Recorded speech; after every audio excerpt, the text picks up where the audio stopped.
She spent her whole life showing up for that family, and in the end, they left her with what nobody wanted: a rusted key, a falling apart farmhouse, and a sewing room that hadn't been opened since the day her grandmother died. But what Marguerite Pardee found behind that wall would prove that the thing everyone laughed at was the only thing worth keeping. Subscribe now and stay with Maggie as she uncovers what her grandmother hid inside those walls for 40 years. The law office smelled like furniture polish and old carpet. Marguerite Pardee sat in the second chair from the door, the one with a tear along the armrest that someone had tried to hide with tape. She noticed the tape. She noticed the way it curled at the edges, already failing. She thought about fixing it, then remembered she was here to listen to a dead woman's final wishes, not repair someone else's furniture. Carlyle sat across the table. He had arrived 20 minutes early. His shoes were polished. His collar pressed, his hands folded on the table like a man waiting for a meal he had already ordered. He did not look at Maggie when she came in. He looked at the lawyer. The lawyer was young, too young. Maggie thought to be reading the last words of a woman who had lived 91 years. He opened the folder and began. The house on Ridgemont went to Carl. The savings accounts, both of them, went to Carl. The jewelry, including the cameo brooch Delphine had worn every Sunday for 30 years, went to Carl. The stock certificates their grandfather had purchased in 1974, Carl. The dining set, the silver, the oil painting of the farm from before the second barn burned, Carl. Maggie's name appeared once. The lawyer paused, adjusted his glasses, and read it plainly. To my granddaughter Marguerite, I leave the farmhouse and property at 1412 Willowbank Road, Maury County, Tennessee, along with all contents therein. Carl smiled. Not wide, just enough. The lawyer placed a small key on the table and slid it toward Maggie. It was brass old, darkened with rust, attached to a short loop of kitchen twine. Maggie picked it up. It weighed almost nothing. The rust left a faint orange mark on her thumb. Carl leaned forward. Not close enough to touch her, but close enough for only her to hear. You always were good at holding on to things nobody else wanted. Nobody in the room corrected him. The lawyer looked down at his papers. The paralegal standing near the window shifted her weight from one foot to the other. Silence has a sound in moments like that. It sounds like agreement. Maggie closed her hand around the key. The rust bit gently into her palm. She did not answer Carl. She had spent 68 years learning which silences were worth keeping, and this was one of them. But tied to the twine, folded so small it nearly disappeared against the metal, was a strip of cloth. Faded blue cotton cut from something older. On it in handwriting, Maggie would have known anywhere, were 6 words. For Maggie. She will understand why. Maggie tucked the key into the pocket of her cardigan. The cardigan was gray, oversized, with a small hole near the left cuff where the thread had pulled loose years ago. It had belonged to Teddy. She had never repaired the hole. Some broken things are better left honest. She drove to the farmhouse that afternoon. The road out of Columbia narrowed past the feed store and the old church where Delphine used to sing second soprano every other Sunday. The fields opened wide on both sides, winter brown and quiet. A red-tailed hawk sat on a fence post and watched the car pass without moving. The mailbox still read Holcomb in letters so faded they looked like a rumor. The driveway was gravel and mud. Weeds had pushed through the gaps in the fence until the fence looked like it was growing from them instead of standing against them. A sweet gum tree near the house had dropped its spiny fruit across the front path in such number that Maggie had to watch every step. The porch sagged in the center. The top step dipped under her weight with a sound like a slow breath. One upstairs window had been covered from the inside with cardboard. The white paint had given way to bare gray wood in long vertical strips, as if the house had been weeping for years and no one had wiped its face. Maggie stood on the porch and looked back toward the road. She could see the spot where the school bus used to stop. She could see the curve where Teddy's truck would appear on Friday evenings when he came to fix whatever Delphine had added to her list that week. A loose shutter, a sticking drawer, a hinge that sang when the wind pressed against it. Teddy never complained. He would drive 40 minutes each way, spend the afternoon under the house or on the roof, and come home smelling like pine dust and old nails. Maggie asked him once why he kept going when Carl never did. Teddy shrugged and said someone ought to. That was Teddy. 3 words where other men would have used 30. She unlocked the front door. The air inside was still and heavy, the kind that sits in rooms where no window has been opened for months. Dust-damp wood, the faint ghost of dried herbs from a kitchen that hadn't cooked a meal since the last summer. Delphine could stand at the stove. The hallway was narrow. The floor creaked in a pattern Maggie almost remembered. Left side safe, right side sinks. She stepped left without thinking, and the muscle memory startled her. How long had it been? 10 years, 12, she had stopped coming after Teddy died. Not because she wanted to, but because every room in this house reminded her of watching him work in it. And she was not yet strong enough to stand in those rooms alone. The parlor was small and grey with dust. Delphine's armchair sat beside the front window, turned slightly toward the road. The cushion still held the impression of her weight, a shallow valley worn by years of sitting and waiting. Waiting for the mail, waiting for the light to change, waiting. Maggie realized now for someone who understood what she had built here. Maggie touched the armrest but did not sit. She was afraid that if she sat down, the sadness would settle into her bones, the way cold does, quietly, completely, until you cannot tell where you end and it begins. She moved through the kitchen. The floor near the sink had softened spongy under her shoe. A cabinet door hung from one hinge. The window above the sink looked out onto the backyard where Delphine's garden had once grown tomatoes so heavy the cages bent. Now there were only weeds and a bird bath tilted sideways in the mud. The hallway led to 3 doors, a bathroom with a cracked mirror, a bedroom with a quilt still folded on the mattress, and at the end, the sewing room. Maggie stopped in front of it. Her hand rested on the frame. And there, under her fingers, she felt something she had not expected. 2 letters, small, carved into the wood with a pocket knife. TP Teddy Party. Maggie's breath caught. She traced the letters once, then again. The cuts were clean. Teddy had always been precise with his hands. He carved joints that fit without glue. He measured twice and never needed a third. These letters had been placed here on purpose, not scratched in passing, not idle work. They were a marker. The last time Teddy visited this farmhouse, he came home quiet. Quieter than usual, which for Teddy meant almost silent. Maggie had been folding laundry in the bedroom when she heard his truck pull in. He sat at the kitchen table for a long time before she came out. She asked if something was wrong. He looked at her with an expression she had never seen before. Not worry exactly, but wait. Delphine keeps more than quilts in that room. That was all he said. When Maggie pressed, he shook his head. Not yet. That's what his face said. Not yet. He died 14 months later. A stroke fast and final on a Tuesday morning while pouring coffee. The mug was still warm when Maggie found him. She kept the mug. She never poured coffee into it again, but she kept it in the cabinet beside the stove where his hand had last touched it. And now his initials were carved into the frame of the door he had tried to tell her about. Maggie turned the knob.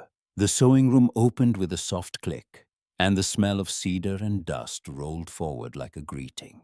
The old treadle machine sat by the window, its iron foot rest dark with age. A basket of quilt squares rested on the chair beside it. Colors faded but stacked with care. Spools of thread lined the windowsill in a row, arranged by color, lightest to darkest. A pincushion shaped like a tomato sat on the sewing table with 3 needles still waiting in it. Everything looked ordinary. Everything looked like a room that had been closed the day Delphine could no longer climb the stairs to reach it. Maggie stood in the doorway and felt the room watching her. She stepped inside. The light was failing.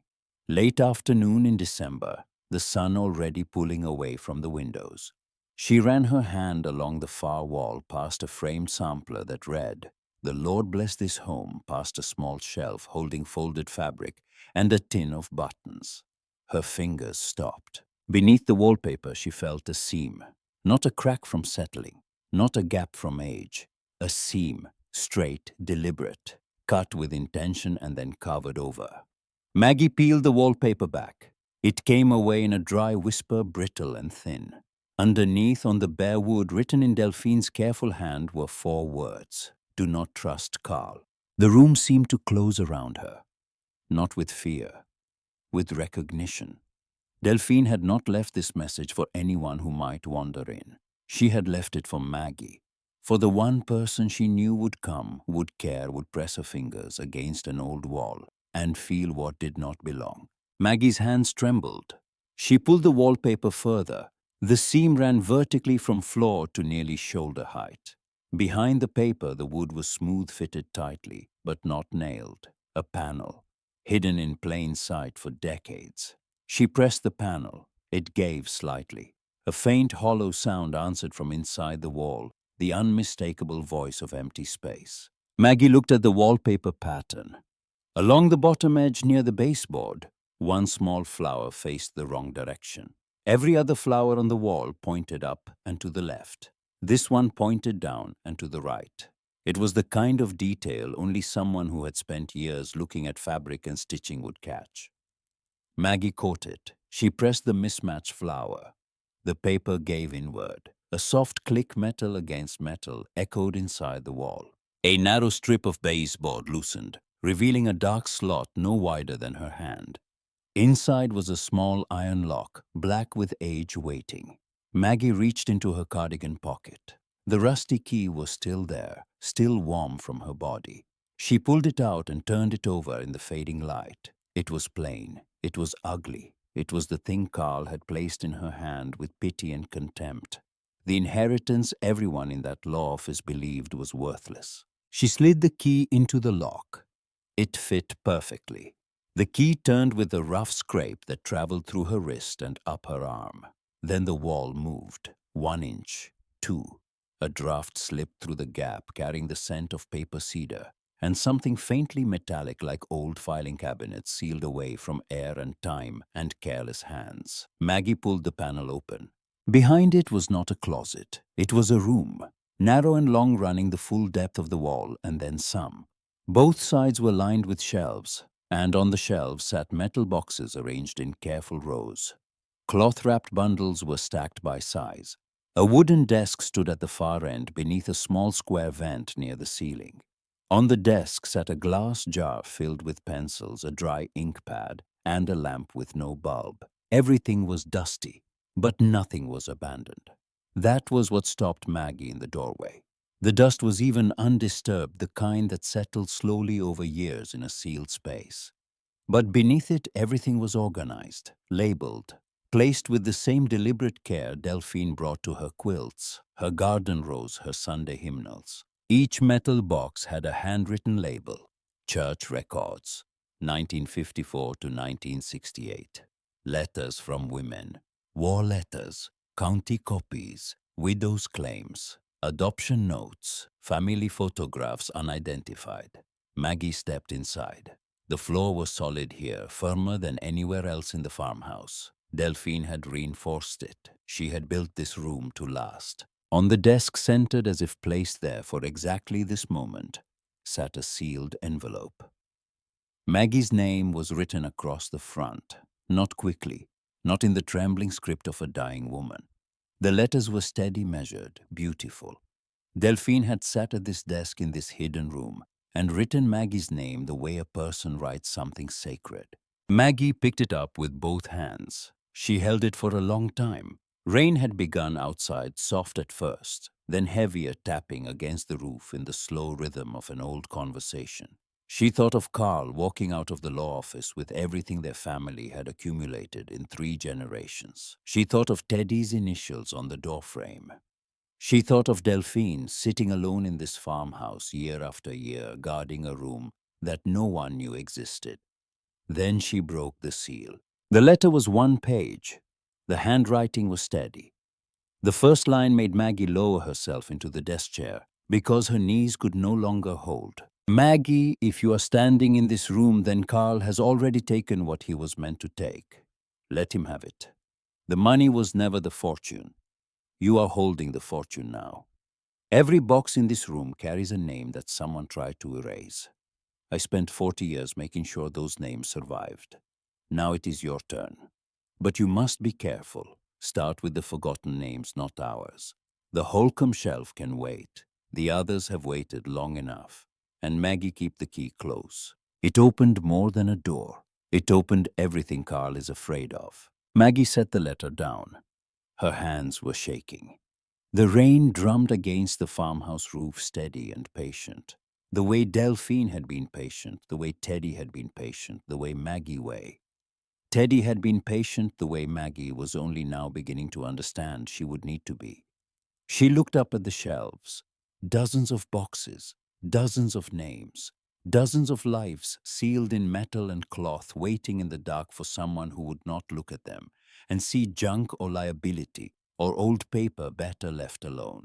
The rusted key sat on the desk beside the letter, small and plain, and worth nothing to a man who measured the world in what he could deposit. But this room existed because of it. These names survived because of it. And somewhere out in the night, driving back toward his polished life, Carl had no idea what he had handed away. Maggie reached for the first box on the nearest shelf. The label read, Church Records 1954 to 1968. She lifted the lid. Inside were folded papers, yellowed index cards, and a small notebook wrapped in flour sack cloth. She opened the notebook. Names filled the pages. Births, baptisms, marriages, burials. And beside some entries in Delphine's handwriting, small notes that read like prayers. Original lost in flood. Copy made before courthouse transfer. Pastor gave this to me for safekeeping. Family must be told if they come asking. Maggie closed the notebook gently. She understood now what Teddy had been trying to tell her. She understood why Delphine had left her this house and not the money. She understood why Carl's name was written as a warning on bare wood behind 40-year-old wallpaper. And she understood, sitting in that hidden room with rain falling on the roof above her, that the farmhouse Carl had laughed at was not an insult. It was an assignment. But somewhere between understanding and action, a sound reached her from the front of the house. Not the wind, not the rain, not the old bones of the farmhouse settling into another cold night. A key, scraping against the front door lock. Someone was trying to get in. The lock held. Whoever stood on the other side of that door did not have the right key. The handle shook once, twice, then stopped. Maggie pressed her back against the sewing room wall and listened to the silence that followed. Rain filled the gap, then gravel. Footsteps moving away from the porch, slow and deliberate, the pace of someone who was not in a hurry because they intended to come back. An engine turned over. Headlights swept across the parlor ceiling and disappeared down Willowbank Road. Maggie did not move for a long time. She stood in the dark with one hand on the hidden panel and the other holding the rusted key so tightly the teeth pressed small marks into her fingers. When her legs began to ache, she crossed the house and checked the front door, locked. The deadbolt still in place. But on the floor beneath the mail slot lay a folded sheet of paper. No envelope, no signature. One sentence typed in dark ink. Old papers can hurt living people. Leave them alone. She read it 3 times. Each time the words got quieter, which made them worse. A shout can be dismissed. A whisper follows you to bed. Maggie locked the deadbolt a second time. She checked the back door, the kitchen window, the window in the bathroom with the cracked mirror. Then she returned to the sewing room. Closed the hidden panel, smoothed the wallpaper back over the seam as well as she could, and sat in Delphine's chair in the parlor, with every light in the house turned on. She did not sleep. The rain talked to the roof all night in a language she was beginning to understand. By morning, Maggie had made a decision and already broken it twice. She had decided to leave the boxes alone. Then she walked past the sewing room and changed her mind. Then she sat down with coffee and decided again. Then she remembered Evelyn Shire. Evelyn was 83. She attended Mount Zion Baptist every Sunday, sat in the fourth pew left side and had not missed a service in 40 years except the week her hip was replaced. Maggie knew her the way everyone in a small town knows everyone by habit and proximity, not by closeness.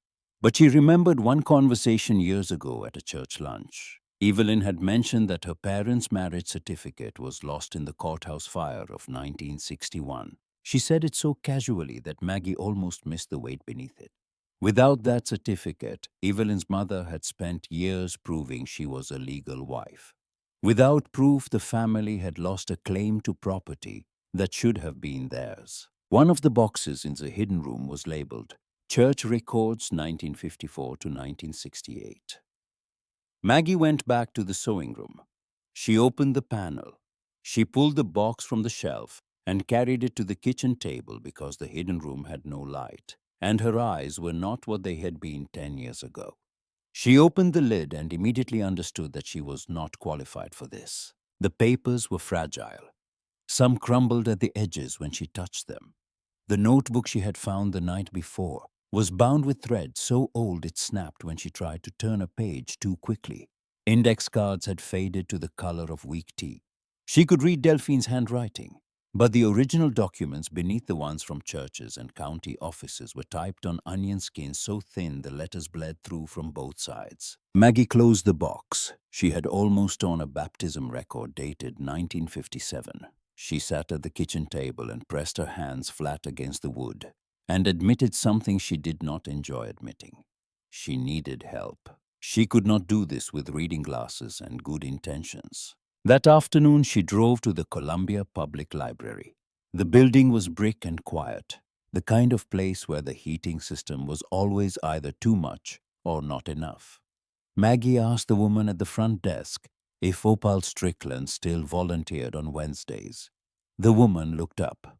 Opal retired from volunteering 3 years ago, but she still comes in to read the papers on Thursday mornings. It was Wednesday. Maggie left her phone number on a scrap of paper and asked the woman to pass it along. Then she drove home and spent the rest of the day sitting in the parlor watching the road, not touching the boxes. Opal called the next evening. Her voice was the same as Maggie remembered it, low and even, the kind of voice that could silence a room full of children without raising itself. Maggie told her she had found papers in the farmhouse. Old papers, fragile, important. She did not mention the hidden room. She did not mention the note under the door. She only said she needed someone who knew how to handle documents that had been stored for decades. Opal was quiet for a moment. Then she asked one question. Did Delphine leave you a letter? Maggie's chest tightened. Yes. Then I'll come Saturday. Opal arrived at 9 in the morning with a canvas bag, cotton gloves, a clipboard, and a magnifying glass on a chain around her neck. She walked through the farmhouse without comment, her eyes moving over the sagging floors and peeling walls, the way a doctor examines a patient, noting everything, reacting to nothing. When Maggie opened the hidden panel, Opal stood very still. She looked at the shelves, the boxes, the desk at the far end. She removed her glasses, cleaned them, and put them back on. Then she said quietly, almost to herself, she actually built it. You knew. I knew she was keeping records. Half the women at Mount Zion knew. They brought her things, marriage papers, birth certificates, land receipts, anything they were afraid might disappear. After the courthouse fire after the flood in 67, people stopped trusting the official copies. Delphine was the unofficial copy. Opal stepped inside and ran one gloved finger along a shelf. But I never knew she had a room. They began working. Opal taught Maggie how to handle the papers. Flat surfaces only. Cotton gloves when possible. Never pull, always slide. Keep the labels facing up. If a page is stuck to another page, do not separate them. Place them together in a clean folder and mark it for later. Sort by year. Fragile items on top. Handle the letters with care. Never touch seals until the family's ready. Maggie followed every instruction. Her hands were steady even when her pulse was not. By noon, they had inventoried 3 boxes. Church records, widows' claims, and a box labeled simply, Letters from Women. Maggie opened one envelope from the letters box. Inside was a single page written in careful cursive. It began, Miss Odette, please keep this safe. My husband's family says we were never married. The woman had enclosed a photograph of her wedding day, small and square, the white border yellowed. Two people standing in front of a church, holding hands, squinting against the sun. Maggie set it down gently. Opal watched her but said nothing. There are moments when silence is not empty. It is full of understanding that words would only dilute. They worked through the afternoon. Maggie found adoption records with no family names attached. She found land receipts for properties that had changed hands under circumstances Delphine had marked as suspicious. She found a bundle of letters from Korea tied with kitchen string, a note on top in Delphine's hand, for his son if he ever asks. By evening, Opal was sitting at the desk with the clipboard writing an inventory in small, precise letters. Maggie brought her coffee in a chipped mug and stood in the doorway of the hidden room looking at the shelves, the way a person looks at a lake and realizes it is deeper than the surface suggested. Opal, why didn't she tell anyone about this room? Opal set the clipboard down. Because the people who needed these papers were not the people with power. And the people with power were the reason the papers were missing in the first place. The next morning, Maggie drove to Evelyn Shire's house. She carried a folder inside a canvas bag, and inside the folder were 3 documents. A church register entry showing Evelyn's parents' marriage dated April 14th, 1947.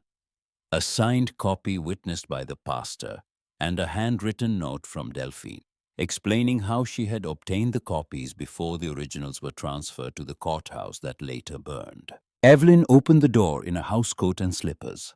Her eyes went to the folder, then to Maggie's face, then back to the folder. Maggie held it out. These were in my grandmother's house. She kept them for you. Evelyn took the folder with both hands. She opened it standing in the doorway. The rain had started again, a soft tapping on the aluminum awning above the porch. Evelyn read the first page. Her hand came up slowly and covered her mouth. She did not cry. She stood there trembling, one hand over her lips, the other holding 60 years of proof that her family had been real legal whole. She kept it. Evelyn's voice broke on the second word. All these years? Maggie nodded. She did not trust her own voice. She stood on that porch in the rain and watched a woman receive back something that should never have been taken. And she understood for the first time that the hidden room was not an archive. It was a promise Delphine had made to people who had nowhere else to turn. When Maggie returned to the farmhouse, there was a paper bag on the porch. No note. Inside were 4 cans of soup, a box of crackers, and a small flashlight with fresh batteries. She looked up and down the road. No car, no figure. Someone in town had heard that Maggie was staying in the farmhouse and had decided she might need feeding. Over the next 3 days, other things appeared. A wool blanket folded inside a plastic bin left beside the mailbox, a bag of hardware store supplies, nails, and wood glue, and a tube of caulk placed on the bottom porch step, a jar of apple butter with a dishcloth tied over the lid, and no name attached. The town was speaking to her the way towns do when words feel too direct, through casseroles and quiet errands and things left where they will be found. On Thursday, a knock came at the front door. Maggie opened it carefully, one hand on the frame. A young woman stood on the porch. Late 20s, dark hair, pulled back, a canvas jacket too thin for the weather. She was holding a photograph in a plastic sleeve. My name is Wren Calloway. My grandmother was Ida Calloway. She used to live on the next road over. I think she knew your grandmother. Maggie studied her face. The name Calloway was familiar the way old furniture is familiar. You have seen it all your life without ever really looking at it. Ida Calloway. She sang in the choir. Yes, ma'am. Wren held up the photograph. It showed 2 women standing beside each other near a garden fence, one tall and thin, one shorter with glasses. Delphine and a woman Maggie now remembered as Ida, her hands dirty with soil, both of them smiling. My grandmother told me before she passed, that if I ever needed to find my mother's birth certificate, I should ask at the Holcomb farmhouse. Wren paused. My mother was adopted in 1962. I've been looking for 3 years. Maggie should have said no. She should have said she was still sorting through the papers, that she didn't know what was in every box, that she couldn't make promises. But Wren's face held the same expression Evelyn Shire's had held, not hope exactly, but the place just before hope where a person is bracing themselves to be turned away again. Come in? Wren worked carefully. She asked before touching anything. She read labels aloud before opening lids. Her hands were young and steady, where Maggie's were beginning to ache, and she moved through the shelves with a patience that seemed older than her years. They found the box labeled Adoption Notes on the second afternoon. Inside were 9 folders, each one containing a name, a date, and whatever documents Delphine had been able to gather. The 7th folder held the name Calloway. Wren opened it at the kitchen table. Maggie sat across from her. Inside was a birth certificate, a photograph of an infant, and a note in Delphine's handwriting. Mother was 15. Family arranged placement through church. No father listed. Child healthy. Wren stared at the birth certificate for a long time. Her mother's real name was written on it in typewriter ink, a name Wren had never heard before. Beneath the name, Delphine had written the mother's maiden name, the church, the date of placement, and one line that made Wren close her eyes. She wanted to keep her. Maggie reached across the table and placed her hand over Wren's. Neither of them spoke. The rain had stopped. The farmhouse was quiet. And in that silence, 2 women, 68 and 28, sat on opposite sides of a kitchen table and shared the weight of a name that had been waiting 62 years to be spoken. That evening, Carl's car pulled into the driveway. Maggie saw the headlights from the kitchen window. She dried her hands on a dishcloth and met him at the front door. He was carrying a manila envelope, thick and heavy. Loretta, I've been thinking. Maggie. He paused, then smiled the way a person smiles when they have already rehearsed what comes next. Maggie, of course. I've been thinking about you out here alone in this place. The roof, the floors, the cost of keeping it standing. It's not fair to you. He held out the envelope. Sell me the farmhouse, everything inside. I'll pay you more than it's worth, more than you've seen in one place in your whole life. Maggie did not take the envelope. She looked at it the way she had looked at the torn tape on the chair in the law office. She noticed what was failing. Carl continued. His voice was smooth, practiced the voice he had once used in courtrooms before he retired. You could pay off the house taxes, rent a place in town with heat that works, buy yourself something nice for once. Then he listed the conditions. All papers, every box, every document from the hidden room turned over to his attorney. A signed confidentiality agreement. No contact with anyone listed in the records. And then, the last line delivered the way a man delivers a punch. He wants to look like a handshake. And you'll agree to seal everything related to Teddy Pardee. The kitchen went cold. Not from the draft through the window. From the sound of her husband's name used as a bargaining chip by the man who had spent years making Teddy sound foolish. Maggie looked at Carl's shoes, polished. She looked at his hands, clean. She looked at his face and saw what she had always seen but never named. He was not greedy. He was afraid. Greed takes, fear erases. I'll think about it. Carl blinked. He had expected a refusal he could argue against. Thinking was harder to fight. He set the envelope on the porch railing and left. That night was the worst. Maggie sat at the kitchen table with the envelope in front of her. She opened it. Inside was a cashier's check. The number had more zeros than her savings account had ever held. Beside it was a 1-page agreement, clean and simple, the kind of document designed to look harmless. She read the terms. She read them again. The farmhouse roof leaked in 3 places. Her knees ached every morning. Her bank account would not survive another winter of heating oil at these prices. The house needed a new porch, new wiring, new plumbing. It needed everything she could not afford. She picked up a pen. She pulled the agreement closer. Her hand moved to the signature line. The pen touched paper. And then she looked up, because Teddy's cardigan was hanging on the back of the chair across from her, gray and worn and honest. And it looked for one breath like he was sitting there the way he used to sit, quiet, steady, waiting for her to trust what she already knew. She put the pen down. She folded the agreement. She placed it back in the envelope and set it on the counter beside the stove. Then she turned off the kitchen light and stood in the dark for a while, one hand on the counter, the other holding the rusted key. The next morning, Maggie went to the hidden room and reached for the shelf she had been told to wait for, the one marked Holcomb. Beside it lower was a smaller box. Teddy's name was written on it in Delphine's hand. She carried it to the kitchen. Wren was not there. Opal was not there. This box Maggie would open alone. Inside were 4 folders. The first held letters Teddy had written to the Maury County Records Office. His handwriting steady, patient, persistent. He had asked about missing church land records. He had asked why certain family filings had been removed from the public index. He had asked why a property receipt Delphine remembered signing no longer existed in any official file. The second folder held a public notice from 7 years ago.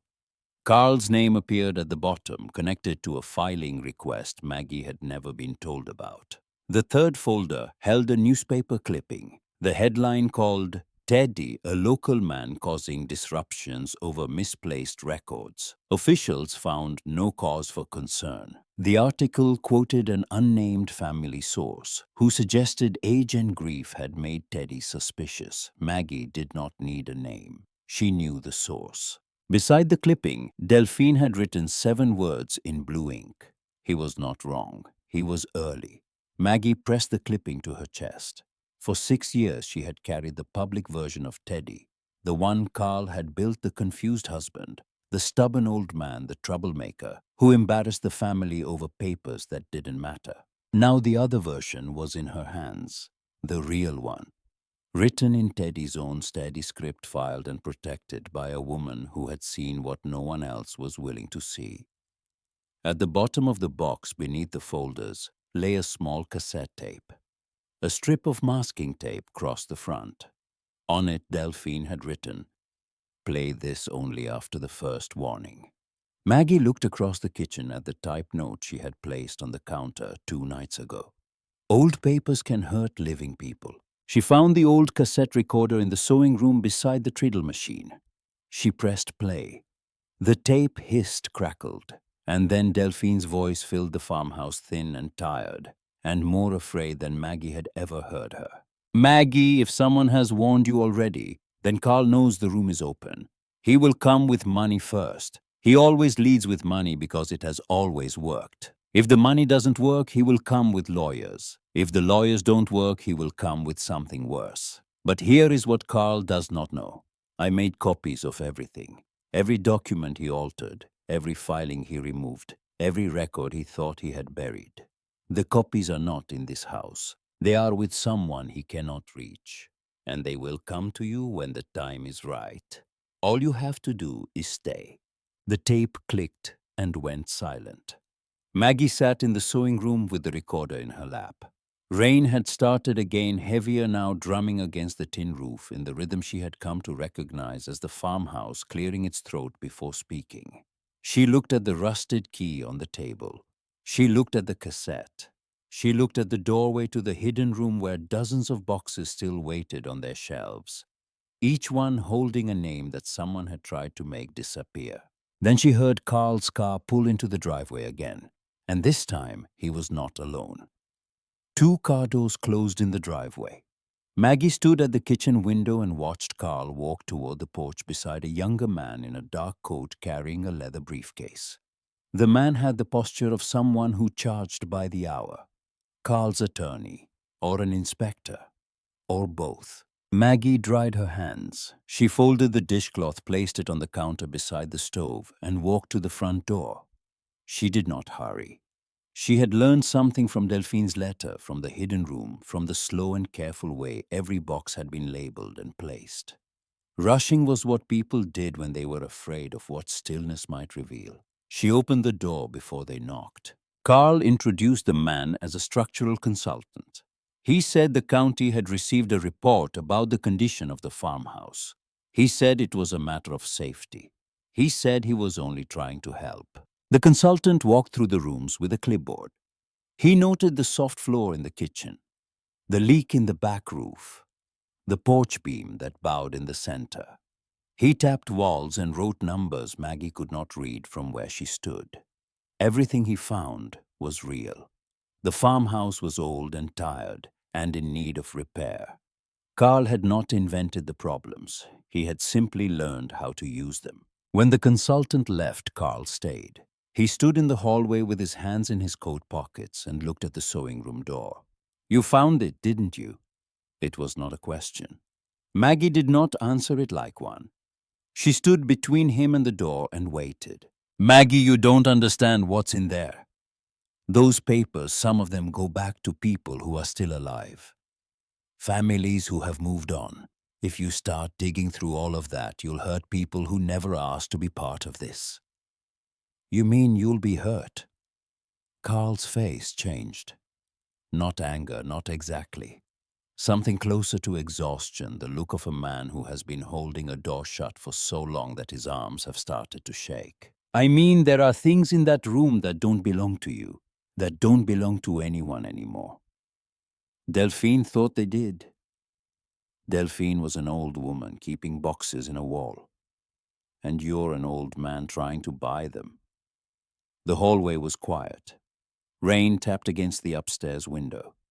Carl looked at Maggie the way he had looked at her across the table in the law office, as if she were a problem he had already solved, and could not understand why she was still standing. Then a third car pulled into the driveway. Maggie did not recognize the sound of the engine, but Carl did. His head turned. His hands came out of his pockets. For the first time since the will reading, Maggie saw something in her brother's face that was not strategy or control. It was recognition. The kind that comes when you realize the person you forgot to worry about has just arrived. Opal Strickland stepped out of a green sedan and walked to the porch carrying a brown envelope sealed with tape so old it had turned the color of weak honey. She wore a wool coat buttoned to the collar and reading glasses pushed up into her hair. She did not look at Carl. She looked at Maggie, nodded once, and held out the envelope.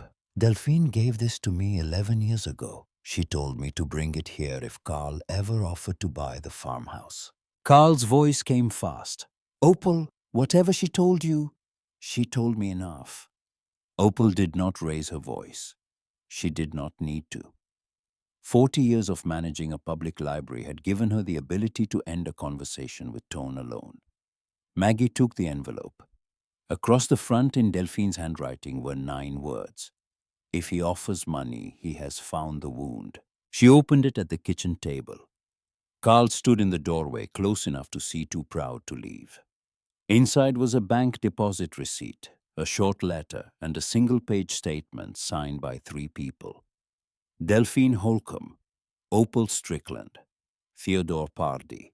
Teddy's signature was at the bottom of the page, steady and clear, written in the same hand that had carved his initials into the doorframe of the sewing room.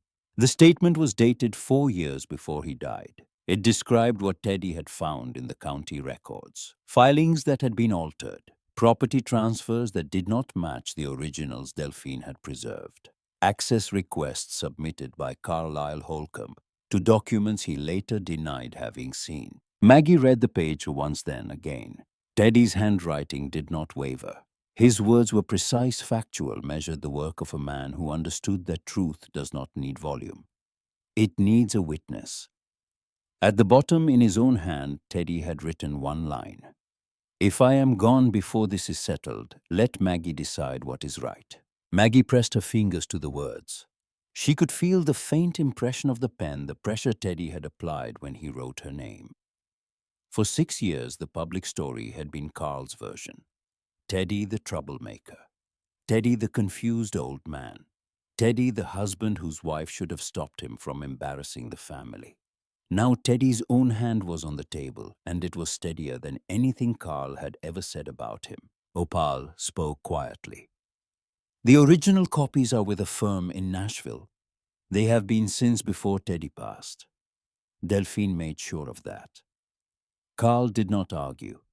He did not reach for the papers or threaten to call his attorney or raise his voice. He stood in the kitchen doorway and looked at the statement the way a man looks at a letter he has been expecting for years but hoped would never arrive. Then he did something Maggie had not prepared for. He sat down. Not at the table. On the back porch step through the kitchen door facing the yard where Delphine's garden had once grown tomatoes so heavy the cages bent. He sat with his forearms on his knees and his head down, and for a long time he said nothing. Maggie followed him to the doorway. She did not sit beside him. She leaned against the frame and waited, because waiting was what this house had taught her.